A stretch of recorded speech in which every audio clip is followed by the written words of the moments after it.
Hello, everyone, and welcome. My name is Jennifer Nyman. I am a senior principal at GeoSyntech Consultants in Oakland, California, and the coordinator of the webinar series on behalf of SERDP and ESTCP. I have the pleasure of facilitating today's event.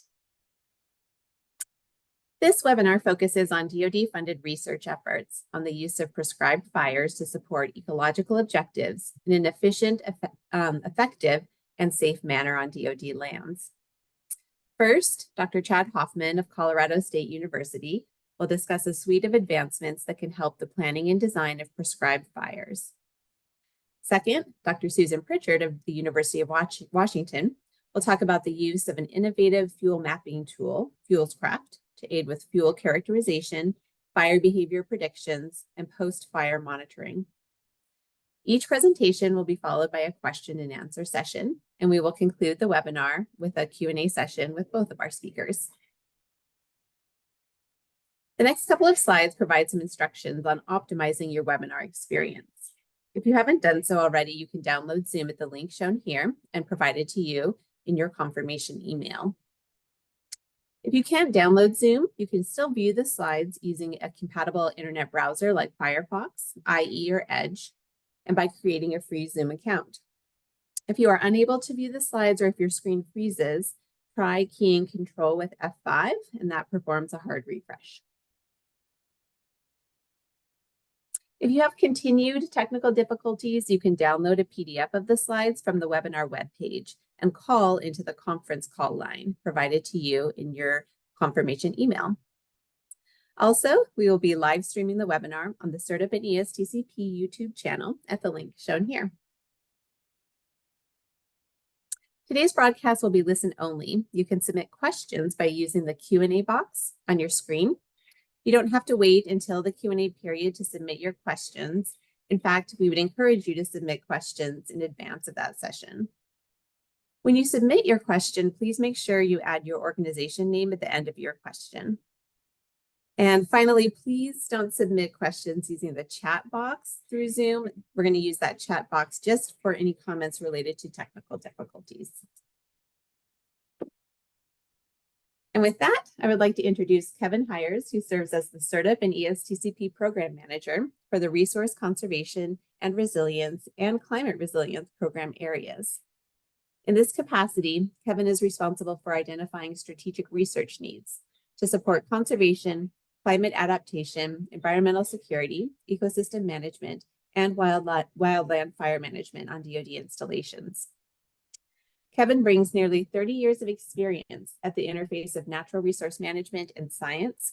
His academic and management work have focused on fire ecology, conservation of threatened and endangered species, and the science support of prescribed fire modeling to meet ecosystem management objectives. Kevin received his master's degree in conservation ecology from the University of Georgia. Kevin, please proceed. Thank you, Jennifer. I'm happy to welcome everyone to today's SERDP and ESTCP webinar. The next few slides are going to provide a quick feedback or overview of the SERDP and ESTCP programs. These programs are the Department of Defense's investment in environment and installation, energy, science, and technology. Both programs report to the Deputy Assistant Secretary of Defense for Energy, Resilience, and Optimization, headquartered at the Pentagon. SERDP is the Strategic Environmental Research and Development Program, established by Congress as a partnership between the DoD, the Department of Energy, and the EPA. SERDP addresses high-priority environmental science and technology opportunities that focus on the top priority DoD requirements. SERDP funds both fundamental research as well as advanced technology development that ultimately impact real-world environmental management. ESTCP is the Environmental Security Technology Certification Program, in which we demonstrate and validate innovative environmental and installation energy technologies. These investments capitalize on past investments under SERDP or other research programs and are designed to transition technologies out of the lab and into the field. Especially important in all ESTCP demonstrations is the ultimate transition to implementation and regulatory acceptance. Advances in science and technology provide the DoD with the tools needed to effectively manage and restore its assets to protect troops, their families, the public, and the environment.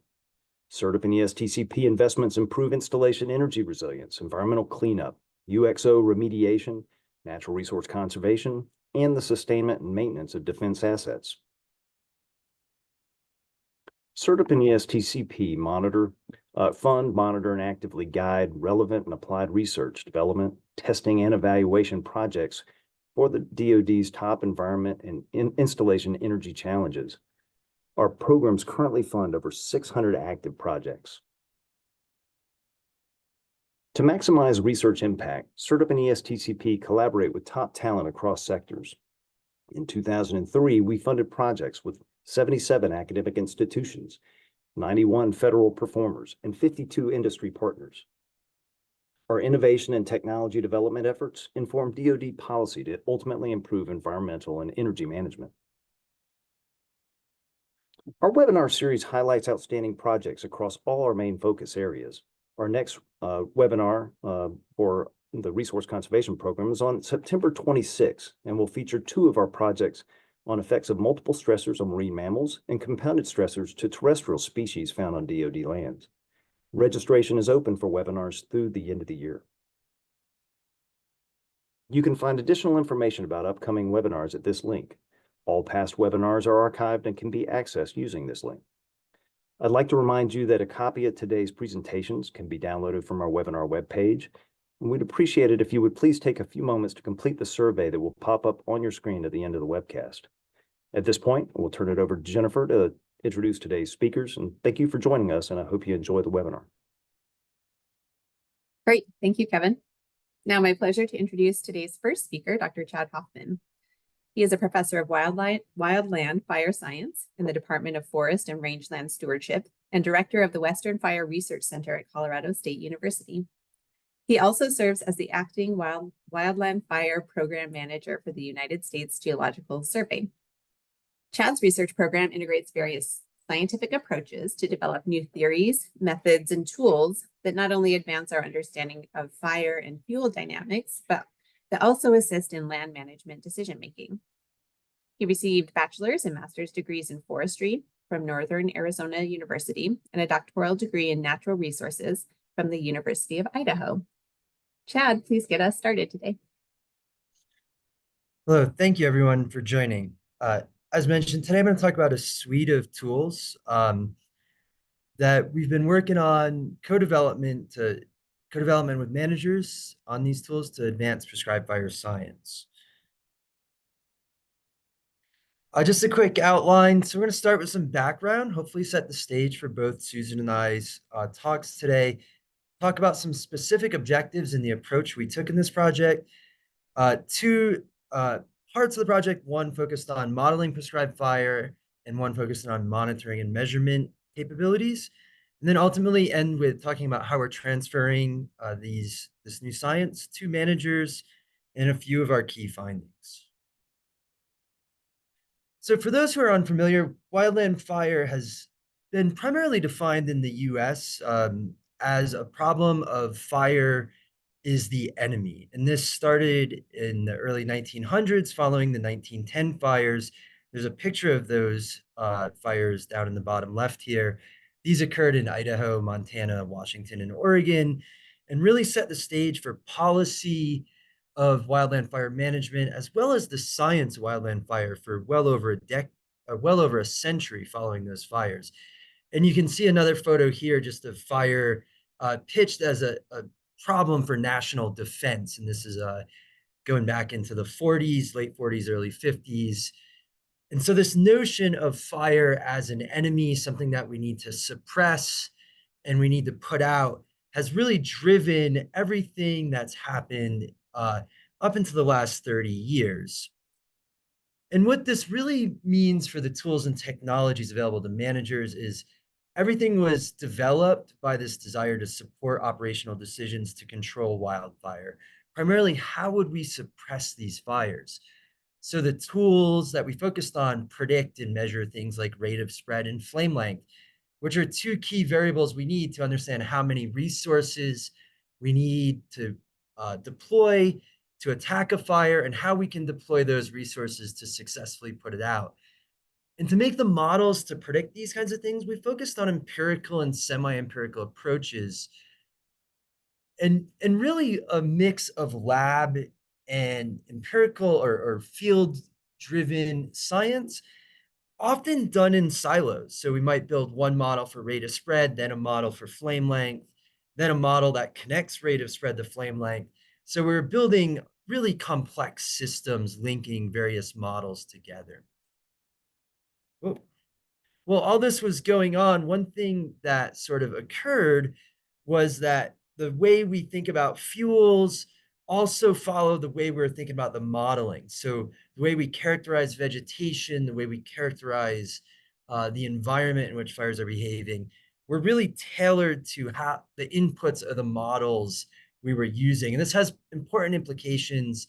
Susan will talk a little bit more later about developing next generation three-dimensional fuel characterizations. This is really an important step forward for us in land management. So what are some of these tools? For those of you who have been around wildland fire, we have tools like Behave Plus, Farsight, FlamMap. All of these tools developed from work primarily done at the Missoula Fire Lab in the 50s, 60s, and 70s. These tools are useful. They've been effective in supporting fire operation decision-making. They increasingly get more complicated. So going from single equations to hundreds of equations that are being linked together to predict fire spread over space and time, as well as the impacts of that fire. So they're pretty complex and pretty useful tools for what they were intended to do. But one of the problems we've had is that there's been a lot of expansion of the roles and needs from land managers. And the one we're here talking about today is prescribed fire. This has become an important tool in the land management toolbox, along with fuel management and restoration, to reduce the risk of catastrophic wildfire, support mission readiness on DoD bases, improve wildlife habitat, and manage endangered species. So this is really a different role than that idea of when can we suppress or how do we best suppress a fire.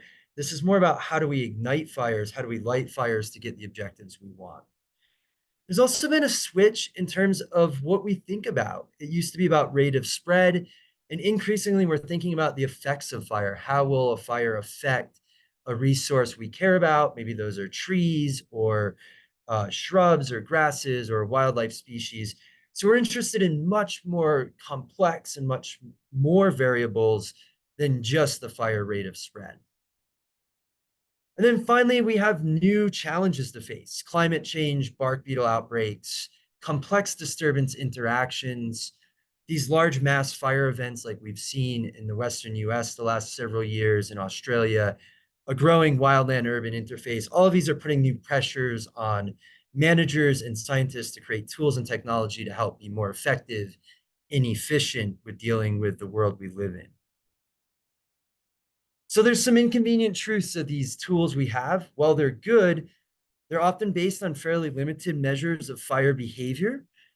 When we do have measures of fire behavior, we often lack quality data on the covariates, and this limits our ability to both develop new models empirically or to even use that data to test new models that get developed on the physics side.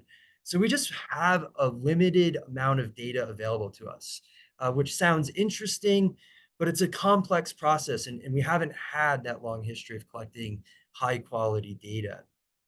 The other thing we've learned over the last couple decades is that the fuels in the environment are not homogeneous and that the variability matters. One of the consequences of these older tools is we ignored variability at fine scales. And we've learned that fuels, winds, they're varying at scales of 1 to tens of meters in these ecosystems. And we think that that's really important. We've also, as I mentioned, had this switch from fire spread to fire effects, as well as this idea of fire atmospheric interactions are really critical, especially for prescribed fire and mass fire events. All right, so what are these new tools and technologies that we might look at? So we have process-based fire models. These are models that are developed more to represent the processes we believe are driving fire behavior and fire effects. They're most commonly built to include that heterogeneity in the fuels, and they capture the interactions between that heterogeneity, the winds, the fire, and the atmosphere all at the same time. So you're seeing a couple of photos on the left here of various modeling tools. All the ones you're looking at here are kind of similar. They have three-dimensional fuels and include that fire-atmospheric interaction, as I mentioned. We also have a whole host of new sensors and platforms that we can use to collect data. So this includes aerial and terrestrial LiDAR, UAS, various RGB all the way to hyperspectral cameras that we can be grabbing, and a whole host of satellite sensors that I'm not going to talk a lot about. Sorry about the slides. They seem to be moving on their own a little here today. So what were the objectives of this project? So overall, our objective was to increase managers' ability to meet ecological objectives with prescribed fire in an effective, efficient, and safe manner. And we wanted to do this using a very particular process, one in which we co-produce science with managers. And we did this through a variety of ways I'll talk about in a little bit, as well as coupling this fire behavior or these process-based modelings with experimentation. And the idea is that we can use models to investigate things, help design new experiments, and then go conduct those experiments. And we can be doing experiments to collect data to help validate and understand where the models are working. And the whole time we want to be doing this while we're interacting with managers. And we're going to do this across a range of scales, everything from lab scales all the way up to operational prescribed burns. So for the purpose of this talk, I'm going to focus on a few things in particular, primarily the idea of measurements, monitoring, and mapping. We did spend quite a bit of work talking about 3D fuels, but I'm going to let Susan cover that with her work, as it's really spectacular and builds a lot on some of the work we did. So I'll focus instead on fire behavior and effects measurements, present a few results around some of the work we did there, as well as our work in developing these next generation tools to predict prescribed fire, and then end with this idea of how we've been working in our interactions into the innovation landscape concept that DoD and USGS have been developing. All right, so that said, I want to start off with one of the first studies we attempted to do as a modeling study. So we developed this early on in the project. It was using a model called FireTech, developed at Los Alamos National Lab. And FireTech is a computational fluid dynamics model. It used a large eddy simulation approach, and it has that three-dimensional representation of the forest. And it allows us to control not just what the forest structure looks like, but how we might ignite a prescribed burn. So we started off with saying, like, okay, let's use the model. Let's build an experiment in the model. Let's see what we can learn from the model. And let's do that in a way that we think we could then replicate in the real world on small scale experiments. So we constructed a simulation domain of 400 by 400 meters. We developed 14 forest structures that represent a range of longleaf pine ecosystems. We chose longleaf pine ecosystems. That was the primary ecosystem we worked in. This is a forest type in the southeastern US, and DoD does a lot of prescribed burning within this forest type to manage their lands. So it was a very purposeful choice. We worked with the Forest Service FIA program to help develop those 14 structures based on the range of conditions they were measuring in the region. We then picked 3 sort of simple but commonly used ignition patterns. And these were chosen to put into the model primarily because we were really confident we could go out into the real world and replicate these ignition patterns to some extent. And then working with our manager partners, we picked a pretty common burning environment, so a fairly low wind speed and 9% surface fuel moisture. We ran this through the model, and output, instead of focusing on rate of spread or flame length, we actually focused on crown damage, which is the combination of the consumption of that canopy as well as the scorch of that canopy. And this was an important step for us because we had never output those variables before. So we had to develop some new methods in the model to output those specific approaches. And I'll talk about that in a second. So what did we learn from this? Well, we really confirmed what managers were telling us in that Structural complexity, the variability in forest structure was an important variable. We found that as that complexity got more complex, so as we went from open, large single trees to a dense multi-storied forest, we got more crown damage. We also found that strip head fires were positively correlated with crown damage. So the combination of complex forest with a strip head fire gives you the most damage, and you can change that ignition pattern given that complexity to reduce that damage.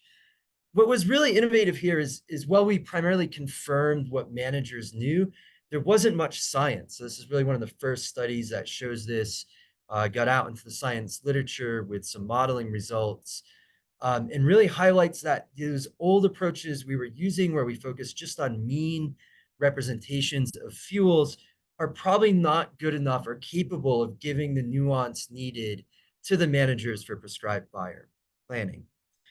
We have some future work going on here, focused on some other aspects of how we can ignite or change the way we ignite prescribed fires and understanding what impact those have. Just to show you guys the graph I think is a little easier to understand than what I just said. But here we have forest structural complexity on the x-axis, percent crown damage on the y-axis. So that low structural complexity, again, is open, large trees. The high complexity is dense, multi-storied structured forests. And then the red is the strip head fire. So you can see these kind of linear processes going on. So I had mentioned that we needed to develop some new approaches in the model. We were also figured at that point, we had not yet done a lot of our own experiments, but we needed to make sure that the model was performing well. So we conducted a model evaluation using some historical data from this guy named Van Wagner. This is the data that primarily led to the relationship between intensity and scorch height that's used in the US. The graph you're looking at here shows Van Wagner's model as well as his original data points. And it shows a series of simulations we conducted with the FireTech model. What's really interesting, if you look at those higher fire intensities, it looks like FireTech's maybe doing pretty good, if not a slight under prediction on average. But at the lower intensities, you'll notice it doesn't look like we're doing so good. What's really interesting here is we had a difference in how we were calculating scorch height from the measurements. So in these measurements, they had plantations, and the plantations had a crown base height of around 10 meters. Below 10 meters, they had put thermocouples in. What we did in our experiments is we actually tracked the temperature of the pine needles. So if there were no pine needles, we couldn't predict the scorch height because there were no needles and therefore no heating of those needles. So we actually created a slightly different forest where we lowered the crown base heights of those trees down to 3 meters. And what we found in the models when we did that, we actually changed that airflow. We changed the way the wind and the fire and the convective heating was all occurring in the model. And that's why we think we're getting slightly different predictions than just having thermocouples there. So this is a really interesting finding. We've started thinking about designing some new experiments to test this a little bit more, probably in a lab setting where we have a lot of control. Okay, so moving on, so we did these modeling results. We started identifying some experiments we'd like to do. We were able to understand maybe some guiding principles for our field data collection. So what I want to do now is just talk about that field data collection process we had. So we focused on kind of 3 big things: the fire behavior data collection. We used a variety of sensors and cameras to get at that. We focused on fuels quantification. This was primarily through the terrestrial LiDAR. You can see that on that top right on your screen. And then also fire effects. And we did this through a combination of the terrestrial LiDAR as well as some UAS, UAV imagery that we focused on as well, which is what I'll talk about next. So we had a variety of measurements. We worked with the management community to identify locations, design these experiments. In some cases, we were out there, people were out there helping us collect measurements. In other cases, we added additional measurements to hand off to them that they were interested in terms of their monitoring of success and things like that. So the study I'm gonna just use to highlight this is focused on evaluation of crown scorch. So I just told you that we developed the crown scorch model in these tools. This is a primary variable that the managers were interacting with said they needed to predict to define success, or in part define success of their prescribed fires. So we designed a pretty simple study and concept, which was really can when is the best time to collect data? So how far from the fire? Um, what camera systems can we get away with RGB or multispectral? And do we have to do pre and post fire, or can we only do post fire? And what are the accuracy trade-offs in our ability to collect scorch data or characterize scorch data, given all those things? This is really targeted at how do we optimize data collection for the land management agencies to know what they did in their prescribed fires. For background, historically, crown scorch is estimated in the field ocularly at a tree by tree level. So while it's not a hard estimate, essentially you have a field crew, you go out to a tree, you calibrate off of each other, and you ocularly estimate either the crown volume scorched, so that's a volumetric estimate in percent, or you can measure the total scorch height. So what was the height at which, and that's a little bit more, we can use instrumentation to get that. So it's a little tedious to do this. It's pretty hard. It's pretty hard work, and if you're trying to collect this data on thousands of trees, you're probably not going to do it. A typical manager might walk around and get a couple hundred trees in a burn unit if they're doing quite a bit of monitoring. So we did this study. We flew at different days following the fire: 1 day, 3 day, 10 day, 5 weeks. The reason that was important is that 1 day you might not see the scorch yet. At 5 weeks, some of those needles might already be falling off the tree. So we're trying to figure out where in there is the optimal time to collect this data. We then used RGB versus multispectral data, and we did pre versus post. So how important is pre versus post, looking at it? So the table you're looking at here, you can see we have RGB versus NDVI, so that's our multispectral variable. And then we have delta, which is the D. NGRR, for example, is delta, so that's the pre versus post. First thing I would just highlight looking at this for those who are really interested in this, we don't see a huge difference in all the variables, but we do see obviously waiting more than 1 day, going out 3 days or longer tends to be a little bit better. What's really interesting is you don't really buy much by using a fancy multispectral camera, and you can kind of don't buy a whole lot by doing the delta, the pre versus post. So if you're thinking about just pure monitoring of crown scorch, it looks like you can use a fairly cheap camera. The camera we used for this was, $1,000. The multispectral camera was $10,000. So really big difference in price range there. And it looks like about 10 days after the prescribed fire is a pretty good time to get out there and gives you the best correlation. But you can wait, 5 weeks as well is pretty good, or 3 days works. So somewhere in that time window seems to be pretty decent. Okay, so that gives you a sense of the kind of measurements we were doing. So now I want to just talk a little bit about the co-production, the last aspect of what we did here. So throughout this, we really wanted to think about mutual development of these tools and tech. We were working with managers in many different ways. In some cases, we would go collect data, give them the data. In other cases, they would help us design studies. In other cases, they were out there collecting data with us. We held a number of workshops with the end users to understand what were the tools missing, what was limiting their ability to potentially uptake and use these tools.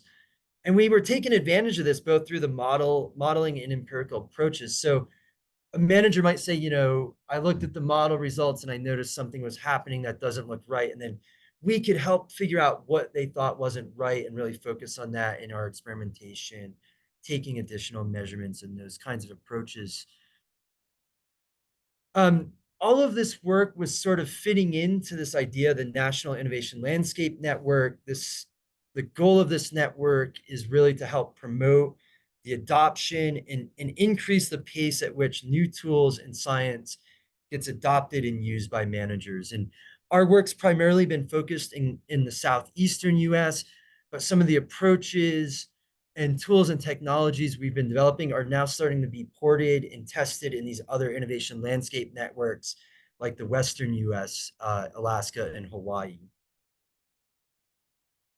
So what did putting all of this together look like? To help put this together, our team worked on a number of operational prescribed burns. These included many other research teams as well, funded through SERDP. So I need to give credit to all the projects who helped participate on these. But we went out as big groups. We collected coordinated measurements, working with the management community to get as best the measurements we could across the whole range of topics: fuels, meteorology, fire behavior, fire effects, smoke, modeling, using this to help advance our understanding and ability to evaluate those models, working with the managers almost as a Turing test to see where they thought the models weren't working, taking advantage of all that knowledge they have as well. And I'm just showing a couple of the model outputs for one of these operational prescribed burns here. And this was a really interesting case because the modeling team did the first set, which is that column you're seeing in the middle of your screen. And we made up the fuels data for that set, what we thought seemed reasonable. And if you're looking at the bottom center picture, you'll notice the prescribed fire seems to jump several roads, create some challenges if we were going to do this burn. We ended up talking to the managers and they told us, gave us more realistic numbers. When we were showing the results, we put those numbers in. We see that we conduct a prescribed burn. The model suggests it's not going to jump the roads along the bottom left corners there. And this was really good interaction with the modeling team, the manager team. And then we actually did this prescribed burn. We're processing that data, hopefully using what we collected to help evaluate the actual model runs as well.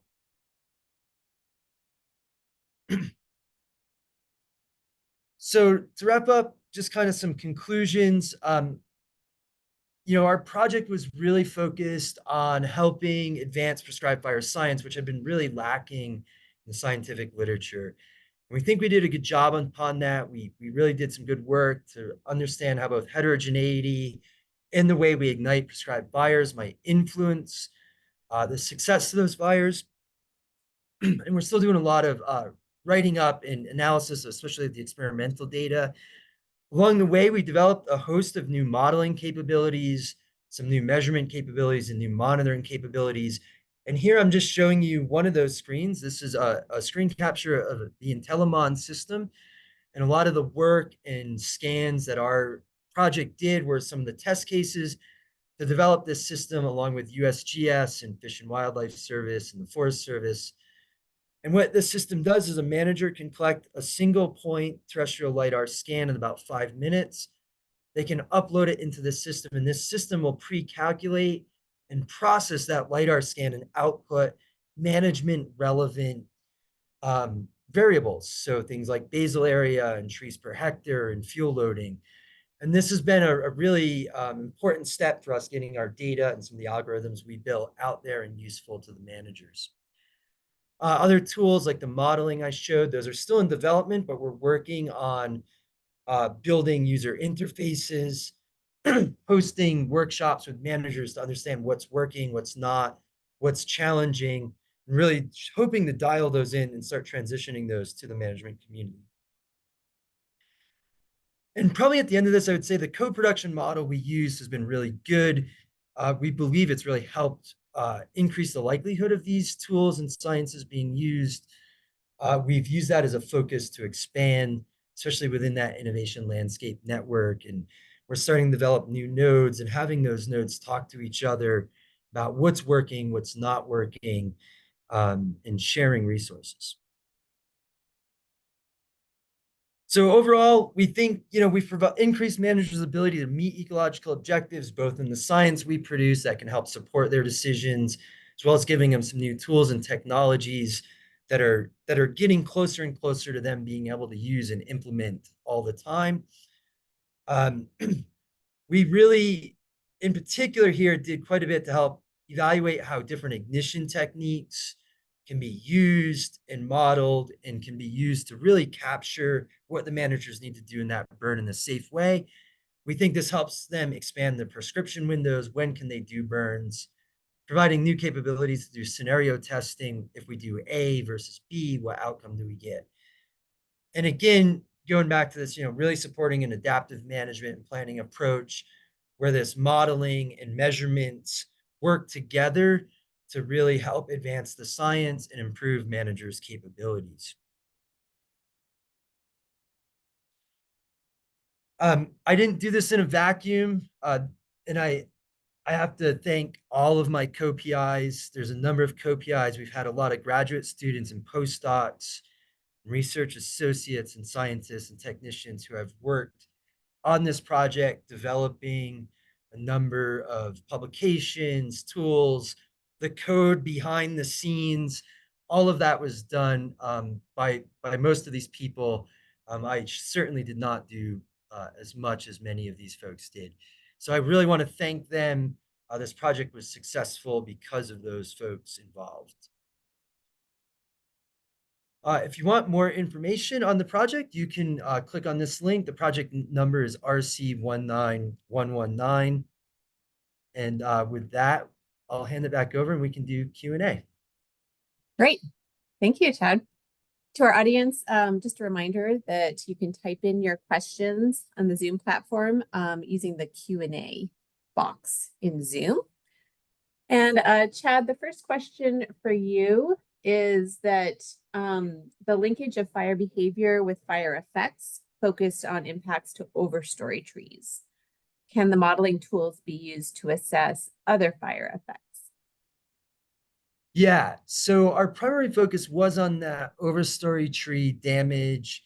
As part of this project, we also did quite a bit of work on understory vegetation response, so particularly resprouting species as well. So the tools have the ability to capture those.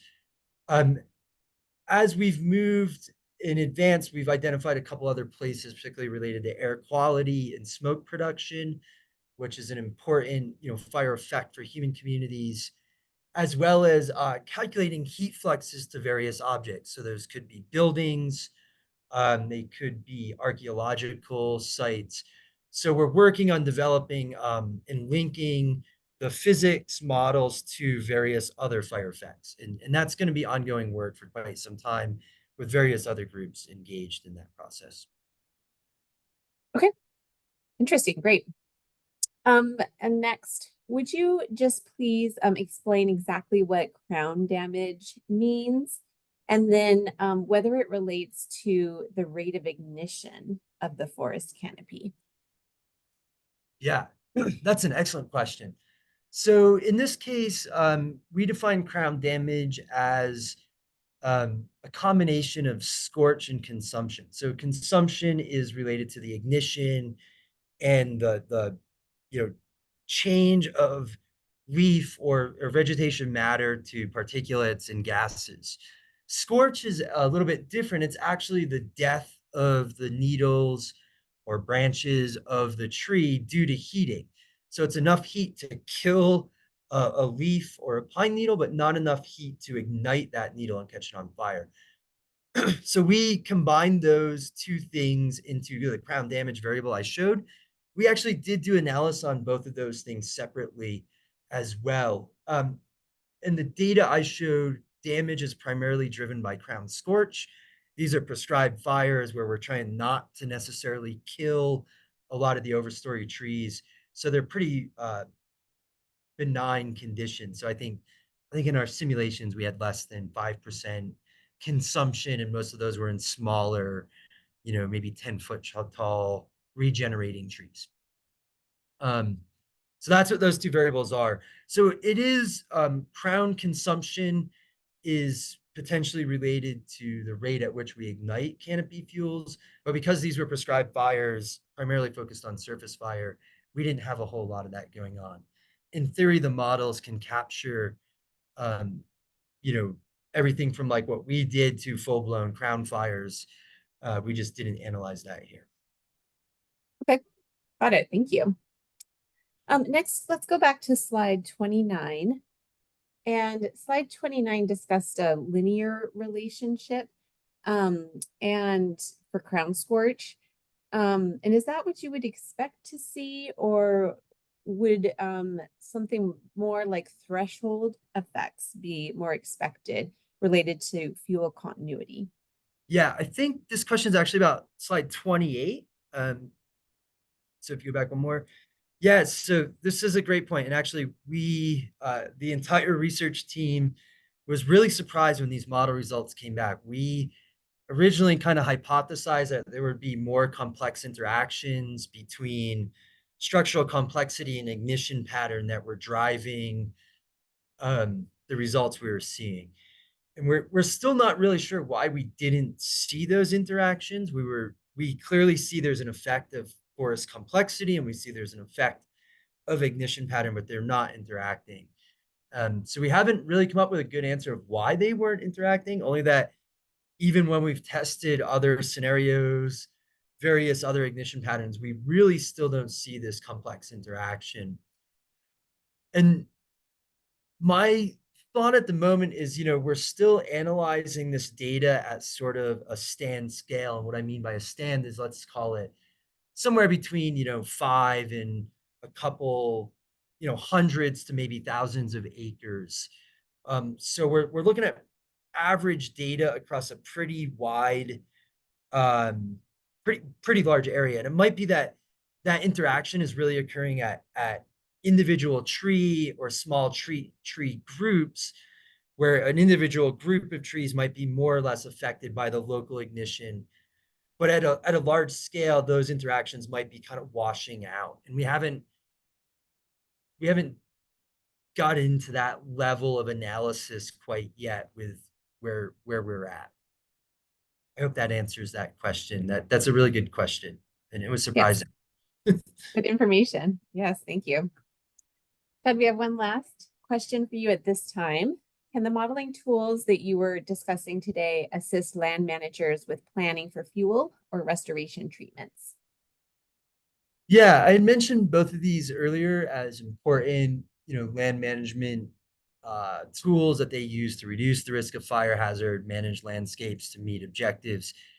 And while we focused on prescribed fire, one of the places we've been moving with these tools is to understand how they work to predict fuels treatments, forest restoration, as well as rangeland systems where we might be doing targeted grazing and fuel breaks. So the use case for these tools is pretty wide, and they could assist managers in a number of ways. We're just starting to investigate some of those, dial in and make sure, understand how well the tools are working across more use cases.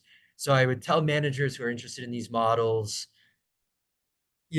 contact us, reach out, because there's a good chance we're interested in partnering and helping build the tools out for more scenarios. Great. Thank you so much, Chad. And a reminder to our audience, Chad will come back at the end of the webinar today to answer a couple more questions. Now we'll move on to our second speaker, and that is Dr. Susan Pritchard. Susan has worked as a fire ecologist and research scientist for the past 20 years at the University of Washington School of Environmental and Forest Sciences. Her main research interests focus on the effects of fire and other disturbances on forest dynamics, climate change on forest ecosystems, and fuel treatment options to mitigate fire severity and smoke impacts in fire-prone forests. Susan is focused on applied research questions that help to inform adaptive management under climate change conditions. She received her bachelor's degree from the Evergreen State College in Olympia, Washington, and her master's and doctoral degrees in ecosystem science from the University of Washington in Seattle. Susan, please proceed.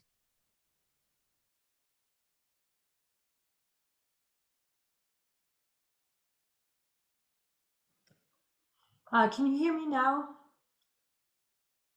Yes, we can. Thank you. Excellent. Thank you. It's great to be with all of you. I wanted to give a special shout out to Chad Hoffman. That was an excellent introduction to the concept of wildland fuels, why it matters for prescribed fire operations, and a primer on where we are with moving to more process-based models of not only fire behavior, but also fire effects.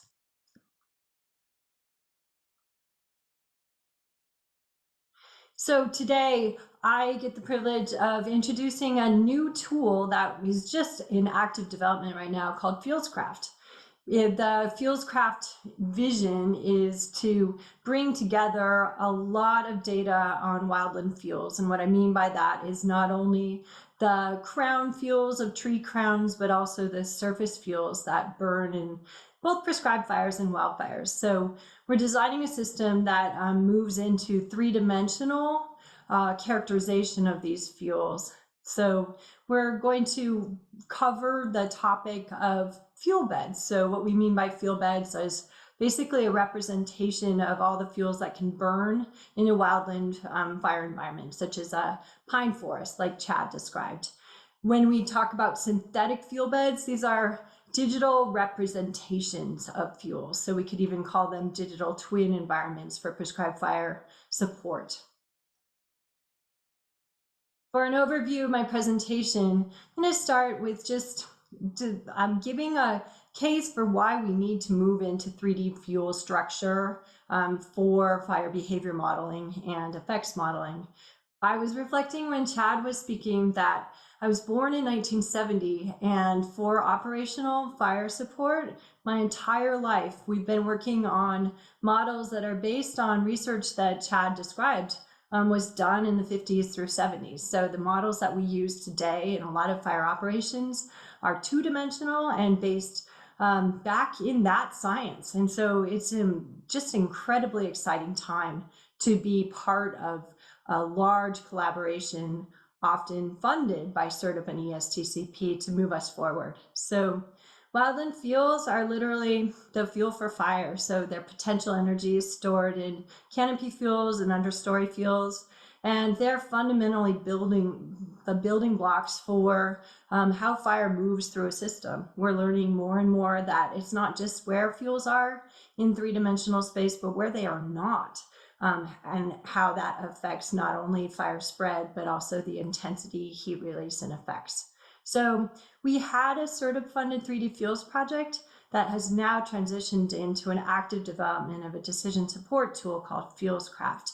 We hope to really move the science as well as management applications to more realistic representations of fuels for fire behavior and smoke modeling, carbon accounting, and prescribed fire training and decision support.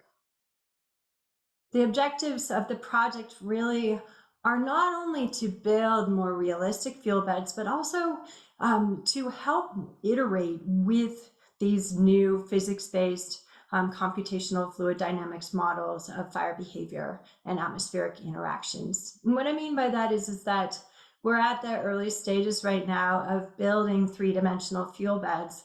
And so some of these fuel beds will be iterative while we're adding a little more complexity to them, testing how the models respond to them. So we're actually supporting a lot of model evaluation and sensitivity analysis.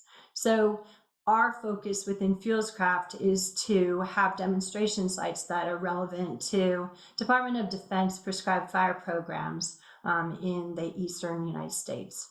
So on the bottom here, I'm showing actually some visualizations that mean quite a bit to me. The one on the bottom left is just a representation of land fire fuel beds. So 30-meter pixel representations of basically fuel loading or fire behavior surface fuel models that are two-dimensional representations. So across the 30-meter pixels, we assume homogeneous fuels both in the overstory as well as understory. This next representation is fast fuels being developed by Russ Parsons and collaborators, again with SERDP and ESTCP funding. What you see here are excellent three-dimensional representations of trees. That matters a lot for fire spread. As Chad mentioned, trees can be objects that influence fire flow. They influence turbulence as well as they can sometimes trap heat. But when we're talking about prescribed burning, especially in southern pine ecosystems, we're actually talking mostly about a surface fire. And so our project is dedicated not only to getting better realistic representations of the canopy fuels, but in particular, doing the hard work to represent really heterogeneous surface fuels that can include shrubs, grasses, downed wood, and litter. So the inspiration for FuelsCraft was actually through a lot of conversations with collaborators, including my co-I, Eric Roll. Both of us had teenagers who were working with Minecraft, and that's shown over on the left. If we were to zoom in on the left image, you would actually see that each of the kind of trees here and even the grasses are represented by cubes. That's actually quite a good estimate of what we're trying to do with these next generation models of fire behavior. We're actually giving the models three-dimensional cubes of fuels. And so what we see here is kind of a blocky representation of the fuels and even visualization here within Minecraft world of fire. In reality, we're getting to the point where gaming software, including Unreal Engine, may be able to give us these really highly realistic views of fuels. I'm excited about this because we could potentially have FuelsCraft not only inform these cubic inputs to fire behavior models, but also some virtual reality for planners. FuelsCraft design right now is just in design phase, but what we're imagining is we could have a unit here on the bottom right, and based on quite a bit of sampling that our 3D Fuels project has done, as well as the Intellimon and other work by a number of our collaborators and co-Is, we can start building statistical distributions of what the canopy fuels could be placed in probabilistically. So these green circles represent tree lists and stems of trees, as well as representation of the crowns. And then the blues are just a representation of shrubs here, just as a kind of not realistic view of this, but a schematic of how we could import basically clumpy, gappy distributions informed by actual sampling from imagery as well as field sampling. So then moving into this, we can see that this is actually a synthetic representation of understory fuels. You can see some soft palmetto here, as well as some grasses and herbs. And here is a highly realistic representation of tree crowns and understories, thanks to terrestrial laser scanning. Oh, I forgot one quick thing here. I was going to mention that our vision for FuelsCraft is that people would start with a template fuel bed, something that broadly represents their unit, but then managers would be able to make use of their own information and actually increase the clumpy, gappy distribution of these canopy and surface fuels, increase the cover and height. So there would be adjustment and customization that they could do to better represent their site. So a linkage with fast fuels is that we're actually actively working with the fast fuels framework. Fast fuel does a great job with representing the tree list data here and showing heterogeneity in where trees are placed. And you can even actually identify individual trees by species or maybe height class and then assign different characteristics. This one shows actually differences in canopy moisture content. Our contribution will be to on-ramp surface fuels within fast fuels. To date, fast fuels does a great job with the tree list data draped onto realistic topography using digital elevation models. And we are going to be working through FuelsCraft to fast fuels to bring in more realistic surface fuels.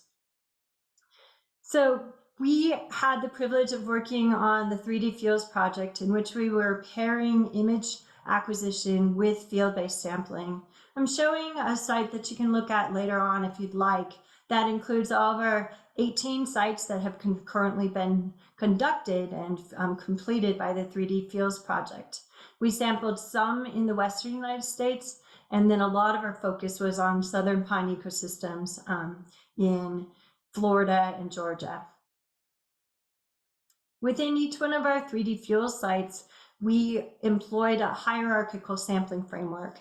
each of our sites had to actually have existing recent airborne laser scanning in order to be a site that we could use. And then we paired that with on-the-ground terrestrial laser scanning, where we did a gridded sampling design so that we could have a synoptic view of 200 by 200 meter fuels, both the understory fuels as well as overstory fuels from the perspective of a TLS unit on a tripod. Some sites actually had drones, so UAV sampling. So we had structure for motion photogrammetry paired with the synoptic TLS. And then down underneath the forest canopy, we had a series of 5x5 plots in which we did plot level scanning with both terrestrial laser scanning as well as videos. And then finally, within each of these 5x5 meter plots for which there was destructive sampling, we actually had these what we called voxel plots. So it's actually a shorthand for volumetric pixels. So you can imagine a pixel would be a two-dimensional square, and we were working with a volumetric square for our destructive sampling. So I wanted to give you a preview of our results just to have you understand why were we doing this hierarchical sampling framework. Mainly it's because our imagery is giving us some excellent observations of where fuels are in three-dimensional space. So specifically, they have point clouds, and every point within either TLS or ALS or structure for motion photogrammetry represents a fuel object position in XYZ space. And so those point clouds are excellent for giving us height metrics, some metrics that relate to cover, and even with the LiDAR, the point cloud density can get into some of the porosity of those fuels. Based on those metrics, then, we wanted to compare our sampled biomass within these volumetric pixels, these voxel frames, to the actual point clouds and develop relationships. If we can do that at the finest scale of observation, so these 0.5 meter by 0.5 meter frames, we can then hope to scale up to a unit. And so the 3D Fuels started that work, and FuelsCraft is continuing. This is what the 3D field sampling looks like at a 5x5 meter scale. Here's just an oblique photo of a bitterbrush site within Ponderosa Pine ecosystem in the western United States. And here we have the structure for motion photogrammetry of this plot, showing really highly realistic representation. If you would zoom in, then you would see this kind of XYZ point cloud in the photogrammetry view. We sampled these fuels really tediously. This was hard work. So our excellent 3D Fuels crew would go out to each one of these 18 sites, and for the 5x5 meter plots that were both scanned and going to be destructively sampled, we set up the sampling frame that was developed in part with Louise Loudermilk and Christy Hawley that basically slides down to the height of the tallest 10 centimeters of what this is a shrub.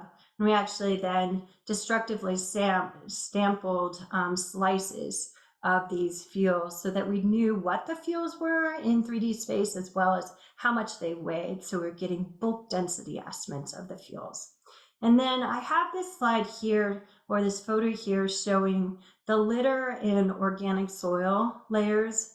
Those are really problematic for us because we can measure them within these plots, but the remote sensing or the active sensors that we are using, terrestrial LiDAR or photogrammetry, can't penetrate into the dense litter and especially duff layers. And so coordinated field sampling, unfortunately, will still need to be done at this point for forest floor measurements. Because of that, we did some additional field sampling. So what we did was for all of our 5x5 meter plots, we located the nearest largest tree, and then we ran transects to the north and south of the tree to measure both litter and duff depth, biomass, and bulk density near the bowl, inside kind of like midpoint of the drip line of the crown, and then well outside of the crown. This is showing that if we had overlapping crowns, we would try to get to a point where it was outside both of them for our field sampling. I'm going to present those results first. So we're pretty pleased with how our predictive models turned out with tree crowns and forest floor biomass. I wanted to give a shout out to a collaborator, Nuria Sanchez Lopez. I see that you're on the line today. And Nuria is actually developing a process-based model to inform litter deposition under tree crowns. This field sampling that we did will be, I hope, pretty invaluable to her continued work to be able to develop predictive relationships of forest floor accumulation under trees as objects and outside of trees. We had pretty highly significant relationships between inside and outside positions. Moving on to some other results, we systematically measured over 700 of these volumetric pixels. There's a lot of work to actually do the field sampling, laboratory analysis, and sorting to be able to type these. If you wanted to learn more actually after the presentation, we have a nice Shiny app that can allow you to go to each one of our sites and open up the site and see all of these in this view. So I picked one that looked really good for this presentation. It's on Oscilla 17 Center, and it's showing some ferns as well as litter in the understory. Here is the photo taken from above. And then here is our scan structure for motion photogrammetry. We literally took a GoPro video camera and took a video all around this plot to get this three-dimensional point cloud of the ferns. And then here is our terrestrial laser scanning point cloud as a comparison.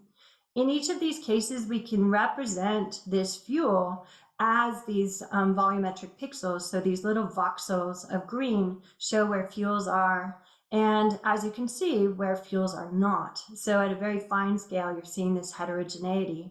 We had really good correspondence between our close range photogrammetry and TLS. We actually had more hope for the TLS than it turned out to give us.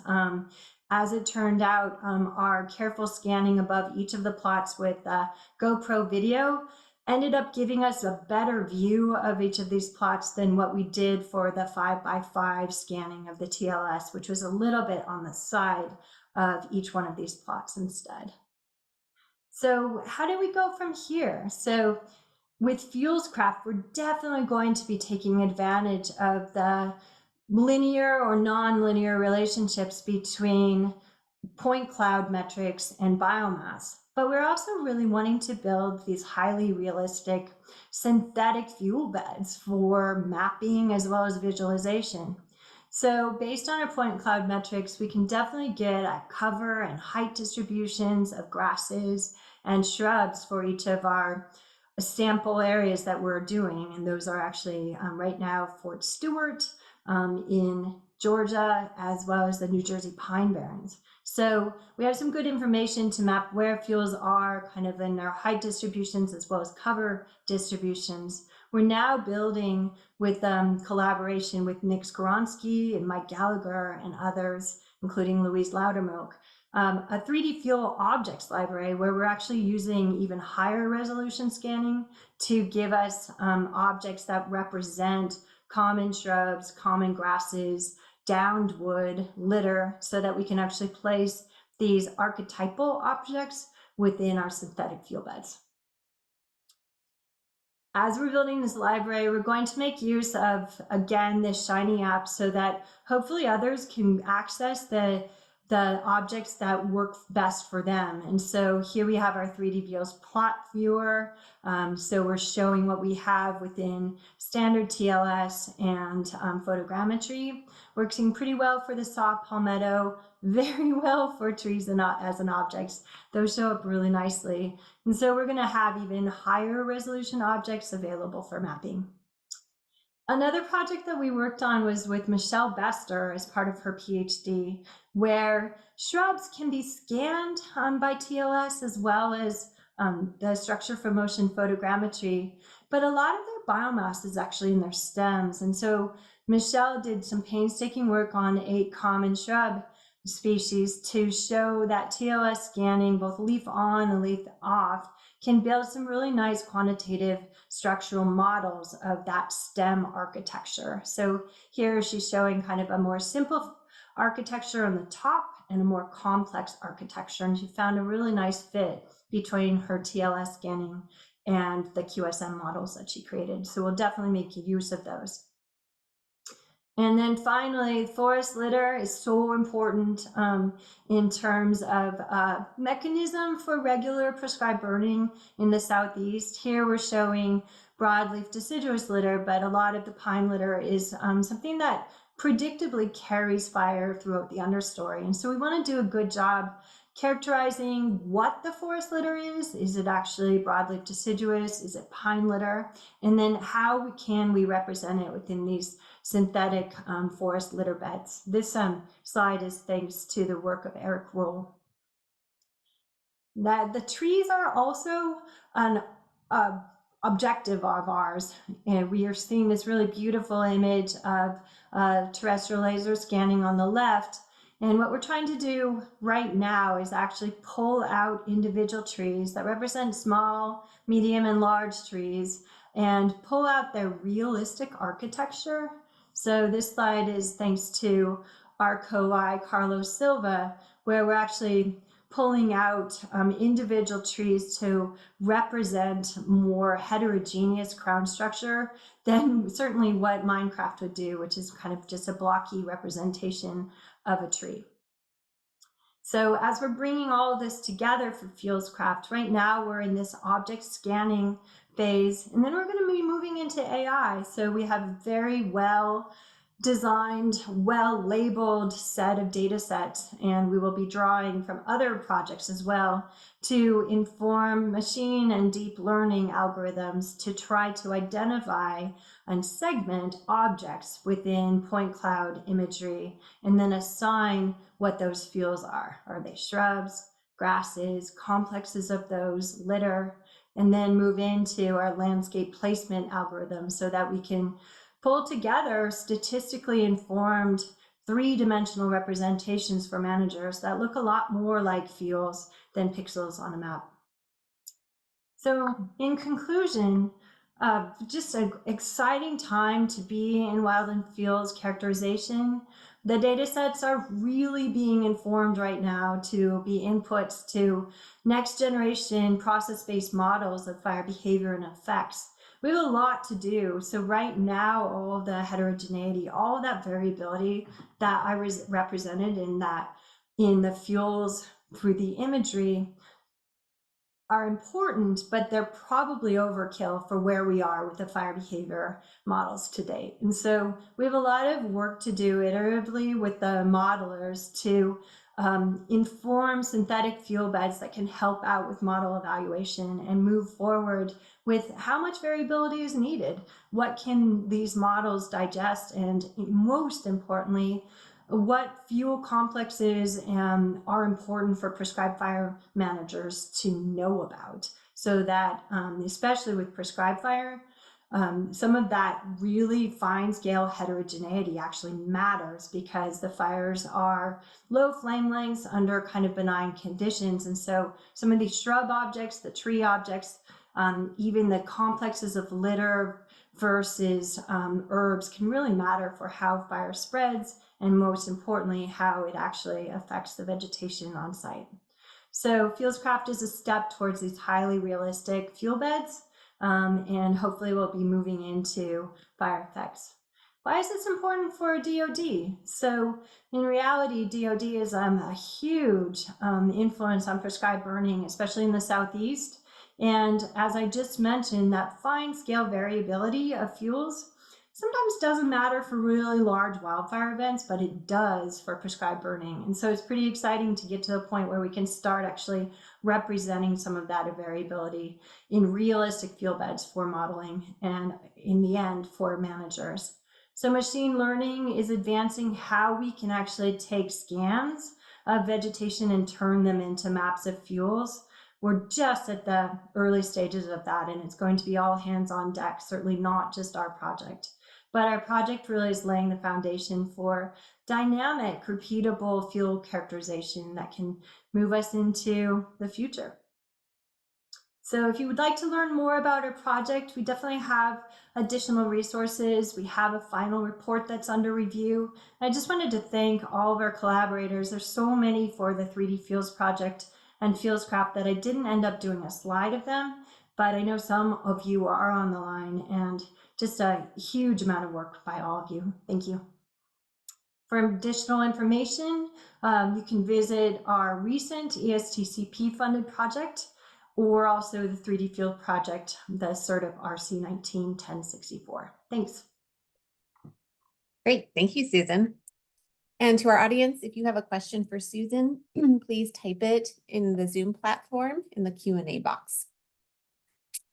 Susan, first, could you just summarize exactly what you're talking about when you use the word fuel?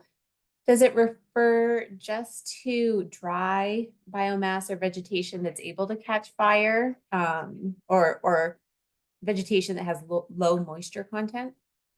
I love that question. So there is the kind of term fuel, and we think about fuel when we fuel up our cars, you know, so certainly gasoline is a fuel. And then live and dead vegetation can also become a fuel when we have a heat source, and say a branch of a pine tree is heated to a certain temperature, it actually starts releasing gaseous chemicals that then can be ignited and contribute to combustion. And so the living and dead material within a forest or a grassland or a shrubland can be called fuel. But then we have the term available fuel. And I think that's really important, because even in the most severe wildfires of the West, what we see is that living trees contribute fuel to the fire through their fine branch architecture and their needles or leaves. But you'll often see these standing dead spires left. So the fuel within the live wood is not necessarily available to the fire. The fire goes through too rapidly to really burn that fuel. There's too much moisture in it. And so I think that it's a really great thing to distinguish wildland fuel, all live and dead biomass, is potential energy for a fire.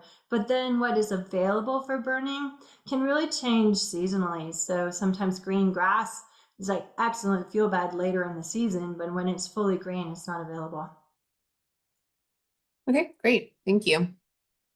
As a follow-on, do you have plans to add the effects of the plant functional traits onto the fire behavior? This is a question from the Army Corps of Engineers.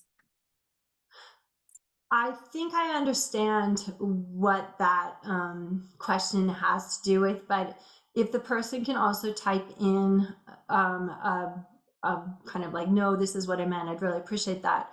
But when I'm thinking about plant functional traits, I immediately think about shrubs and their architecture. And it's really kind of fascinating to think that shrubs can both contribute to heat energy, so contribute to combustion environment, but they also can just be objects that fire and wind need to move around. And so plant functional traits in terms of their structure and even their chemical content interact really specifically by different types of plants, but also across seasons. And yes, we do want to move into fuel typing so that we can better understand how different plants and different species interact with fire. Okay, wonderful, thanks.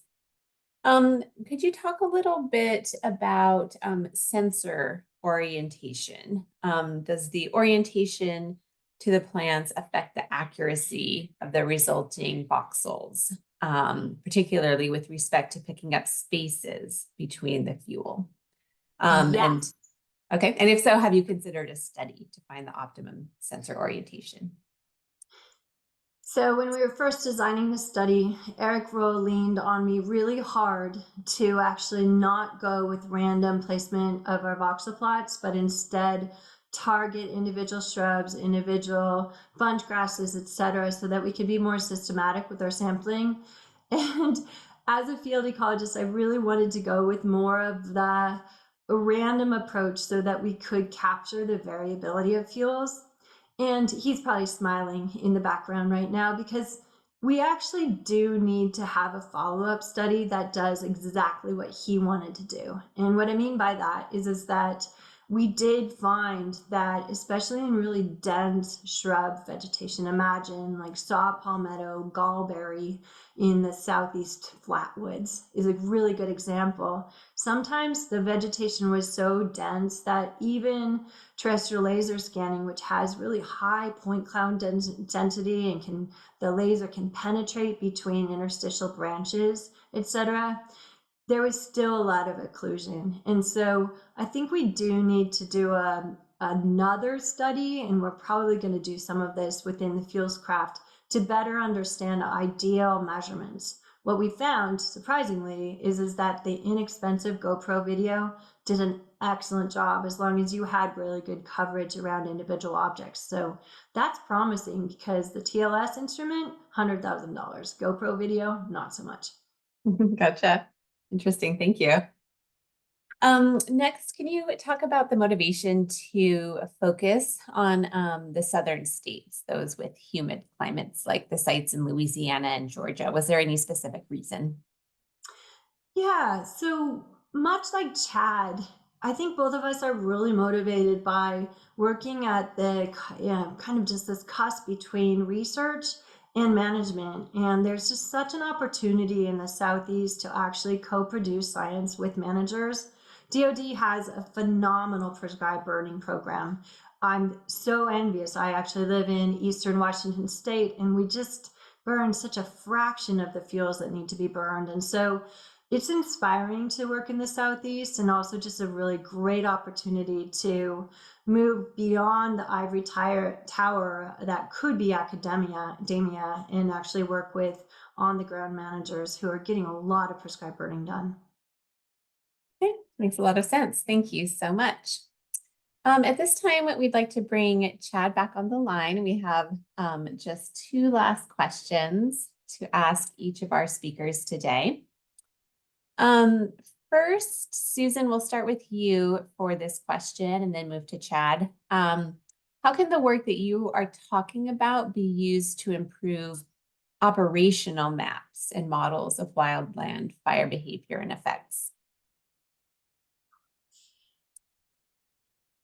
Chad, I've been talking a lot. Do you want to take this first? Sure, I can go first. Thanks, Susan.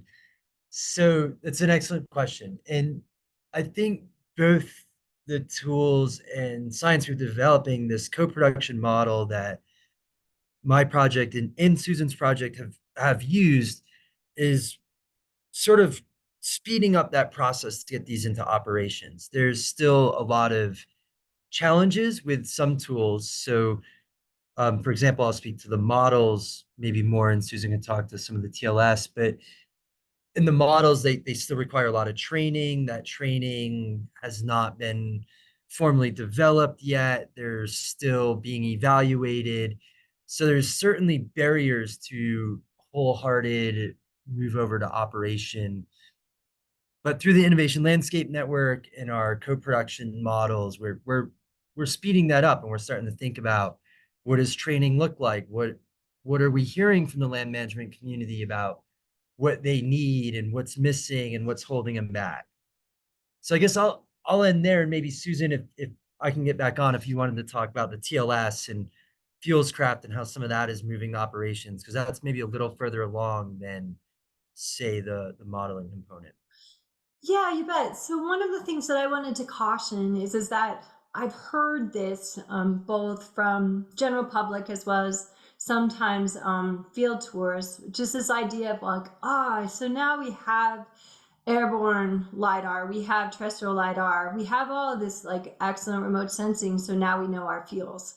And even though I am excited about the opportunities that these new approaches to measuring vegetation and fuels give us, there's still a huge amount of work to do in understanding not only, you know, what the point clouds are telling us in terms of height and cover and other metrics, but really what those fuels are and what it means for fire, and what resolution that we need to then classify those fuels in for the fire behavior models. And so there's just a lot more work to be done. So I want to be a bit cautionary on that.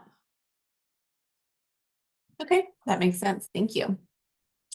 And then the final question is about timeline. What is the planning horizon for these tools? You know, what is the outlook for land managers using them operationally?